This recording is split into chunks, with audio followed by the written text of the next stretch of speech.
अस्सलाम वालेकुम रहमतुल्लाहि व बरकातुहू। This is Numan. तो एक और न्यू वीडियो के साथ आपके साथ फिर से हाजिर हूँ। टीचिंग जॉब्स की प्रिपरेशन केपीके में जारी है और उसके मुतालिक एक वीडियो फिर से लेकर आपके साथ हाजिर हूँ।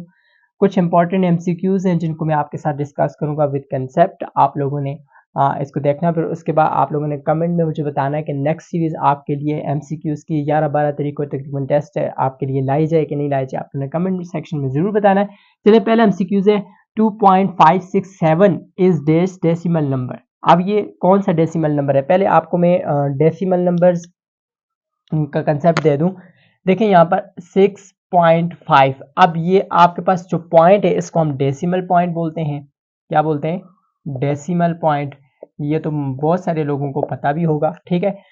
अब ये डेसिमल पॉइंट को टर्मिनेटिंग डेसिमल कब बोलेंगे और नॉन टर्मिनेटिंग कब बोलेंगे, ये कंसेप्ट अब आप ध्यान में रखिए कि 6.567 मेरे पास एक नंबर है, ठीक है, पॉइंट। अब पॉइंट के बाद देखें तो डिजिट ने एंड कर दिया, एंड के बाद कोई भी नहीं है। देखो 7 के बाद कोई डिजिट और नहीं, यहाँ पे मतलब आके इसका एंड हो गया, तो 6.567 तक एंड हो चुका है, तो इसको हम बोलेंगे टर्मिनेटिंग डेसिमल नंबर्स, ठीक है। और अगर हमारे पास ये एंड ना होता, फॉर एग्जांपल 5 6 7 के बाद यहाँ पे पॉइंट ये डॉट छोटे छोटे लगे होते, इसका मतलब होता है ये आगे जारी है, 7 के बाद भी आगे डिजिट्स आ रहे हैं। सो इसका मतलब ये होता है कि ये नॉन टर्मिनेटिंग है, यानी कि इसका टर्मिनेट नहीं हुआ, इसने टर्मिनेट नहीं किया, इसका एंड पॉइंट नहीं मालूम हो। तो लेकिन अगर जस्ट 6.5 लिखा हो तो इसका एंड पॉइंट, पॉइंट के बाद हमें मालूम है 5, ये 5 इसका एंड पॉइंट है, लेकिन 5 के बाद पॉइंट पॉइंट डले हुए, इसका मतलब है यहाँ पर इसका एंड पॉइंट नहीं मिल रहा हमें, 5 के बाद भी डॉट डॉट ये बता रहे हैं कि आगे डिजिट्स हैं। सो ये नॉन टर्मिनेटिंग डेसिमल नंबर्स होंगे। सो पहले में 2.567 इज डैश डेसिमल नंबर, तो टर्मिनेट है, ये लास्ट इसका नंबर मौजूद है ना, हमें मालूम है क्या है 7, तो टर्मिनेटिंग, तो यहाँ पे आपने टर्मिनेटिंग पे क्लिक कर देना है, ठीक है।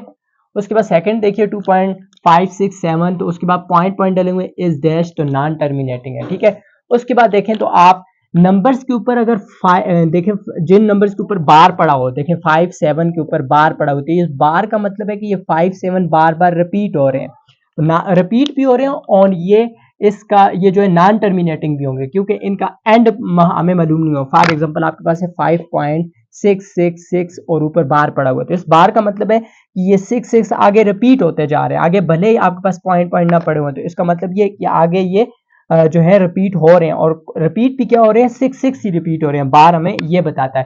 तो ये बार वाले के ऊपर देखें 5.567 के ऊपर बार आ गया, तो 5 7 यहाँ पर रिपीट होता है, रिपीट होएगा, बार बार रिपीट होगा, इसको हम बोलेंगे डैश डेसिमल नंबर, इसको हम बोलेंगे रिकरिंग, यानी कि ये रिकर हो रहा है। कौन रिकर हो रहा है? अब यहाँ पर 5 7 बार बार रिकर हो रहा है, तो ये रिकरिंग भी होगा और नॉन टर्मिनेटिंग भी होगा, क्योंकि 5 7 तो आगे चलता रहेगा, यही बार बार आता रहेगा, तो नॉन टर्मिनेटिंग भी तो हो गया। इसके बाद अगला देखें तो dash decimal number are those decimal numbers that have an infinite numbers of digits after the decimal digits after the sorry of digits after the decimal points। तो डेसिमल पॉइंट्स के बाद यानी कि इनफाइनाइट नंबर है, infinite का मतलब बहुत सारे अनगिनत हों जिनको गिना ना जा सकता हो, वो नंबर्स हमारे पास डिजिट्स हों, तो उसको हम बोलते हैं नॉन टर्मिनेटिंग डेसिमल नंबर्स। तो आई होप ये तो इंपॉर्टेंट कंसेप्ट आपको आ गया होगा। मिलते हैं इसी तरह की शॉर्ट्स नेक्स्ट वीडियो में, तब तक के लिए अल्लाह हाफिज़, टेक केयर।